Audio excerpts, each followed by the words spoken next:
I think it goes back to the fact that all of my roles in my life have always sat kind of in the Venn diagram in between people and operations. So I truly think that anything good in operations has people at the heart of it. I think great operations make sure that people are taken care of and that people are empowered to work as effectively as possible, while really making sure that whatever the operational setup is works well for as many people as it can.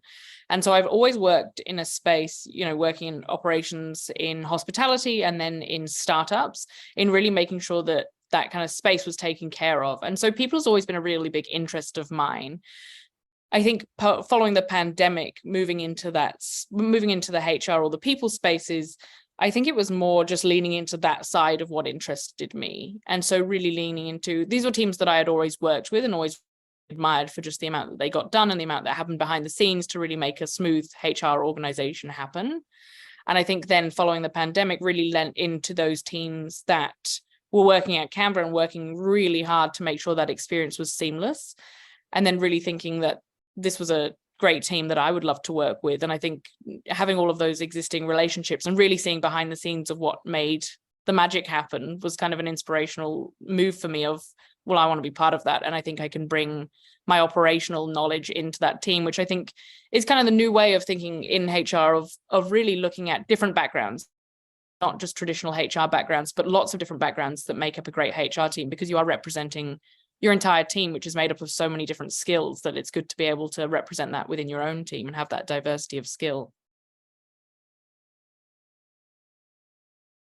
I think it's the same as any skill that you have and bring into a new area. Some things work really well and some things you have to learn a ton about. And so for me, my operations background really helped in a number of ways. It meant I could lean in, especially during hypergrowth and really scaling of what this is going to need to look like in future, and being that few steps ahead with the teams that work on this, and being able to participate in those conversations in a very meaningful way of knowing what's likely going to happen at levels of scale that you have not yet seen. And so I think it really helps in those areas. But it really meant that in the early days of my people career, really looking at the skills that I had and the skills that I didn't yet have, and what I needed to either build those skills or bring in those skills or leverage the team that we already had for those skills and lean on people.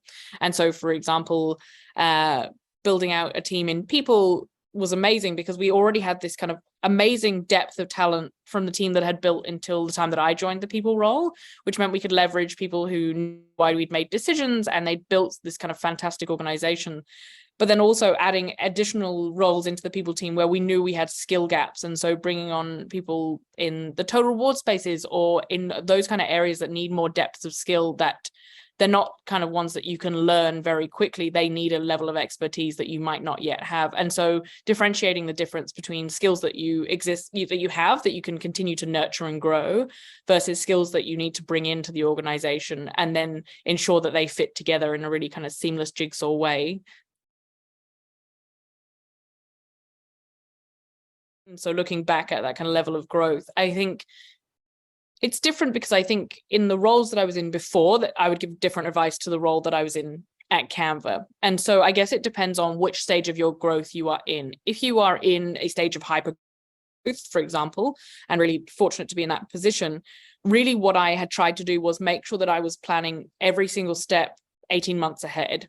And so not what the skills that I'm going to need today or in 6 months or even a year, but really at that 18-month mark, and make sure that you're building now and being realistic about the time difference between going out to hire and setting that job advert live, between actually getting someone involved through the hiring process and hired and onboarded well and not thrown in at the deep end. And so really making sure that every step of that was very intentional. And so trying to think through as far in advance as you can, but without being kind of a decade in advance, because you just don't know what's coming around that corner. And so really planning out what those steps in between are going to look like, and making sure that you have the space and the time to really think those challenges through.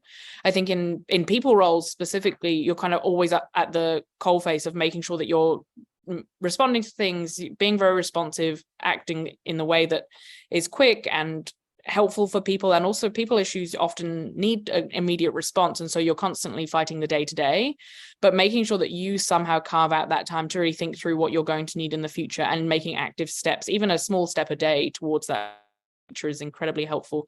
And I think really helped me in the early days of making sure I had that time and that space. Some of the biggest challenges are exactly that, dealing with the day-to-day while also trying to envision what the future is going to look like and make sure that you are set up for success in trialing that, and admitting that you won't ever feel like you've got the balance quite right, I think is a very open and honest thing.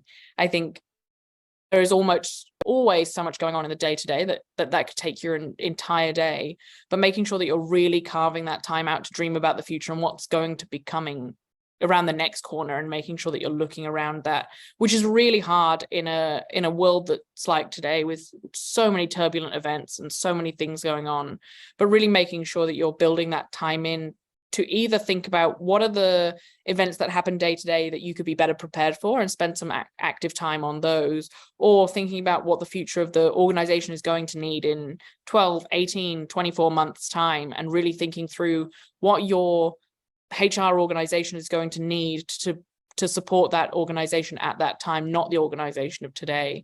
And so those are always very complex for any human to juggle the present and the future at the same time when we're also strapped for time. But I think that's one of the biggest challenges that I've personally faced while I'm trying to navigate both. Something that if anyone's got any secret ideas of how to solve that, I'd be very open to hearing.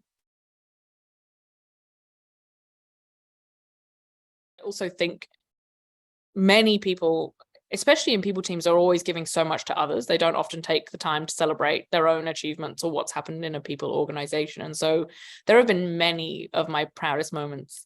I think many have been the amazing support we've given to our team. So things like launching Pathways, which is our internal mobility, and sending hundreds of people through those so they can find new and challenging things inside of Canva, but also things like really securing our culture as a people group. And so rallying around the people group itself as being part of our team and what their experiences are. And so making sure we have events for those as an individual learning kind of event. So we have an annual Festival of People, for example, where we bring in external speakers and we leverage our leadership team to share insights and thoughts. And we also come together around what our goals are going to be in the next year. And so last year we flew everyone to Sydney who could fly at that time, and we rallied around those. This year we're doing it fully remote, and so really hybrid and ensuring that we're fully accessible on Zoom. And so those moments of connection within a people group are some of the proudest moments I've felt of making sure that the people team itself feel like a really important part of our team that deserve the same growth opportunities, the same well-being care that anyone else in the team do. The first is directly tied to the conversation before. It's that well-being piece. You have to take care of yourself in this organization, in the HR space. I think it's the most fundamental. So really making sure that you're setting up your kind of the bottom of your hierarchy of needs for scale. What do you need to build in your boundaries, in your time, in your hobbies, in your mental well-being, in your mental health care? What does that look like for you? And making sure that is completely solid and you are actively reacting to things when maybe things slip or you don't exercise as much. What does that look like? Making sure you're eating well, et cetera, et cetera. I think without that, we can't build on the basis. Then secondarily, I think really being that partner to the business. Really, I think something that helped me in my early days was ensuring that I was in lockstep with our COO and our CEO, which was incredibly helpful because of the role that I was in previously, but really making sure that the people group was partnering with the business on what the business needed. And so that kind of looking ahead at the next steps, but making sure that you were solving business needs through your skill sets. And so things like our Pathways, for example, Pathways at Canva, which is the internal mobility space, was really making sure that we could move people from roles into roles that directly contributed to business metrics. And so we call them our P0 goals. And so making sure they were on our priority 0 goals. And so really making sure that everything you're doing in the people space is really helping to partner with the business on that business growth, I think really ensures that there's a seat at the table for everyone in the people space because it's such an instrumental part of the business, but being that direct partner that can that the business can leverage, but also you can have direct input into the strategy of what that could look like, and making sure that your team are able to bring their skills to the table to make that happen, I think is probably the most important. And those two things in combination between well-being and being that partner are probably the combination that I found the most helpful.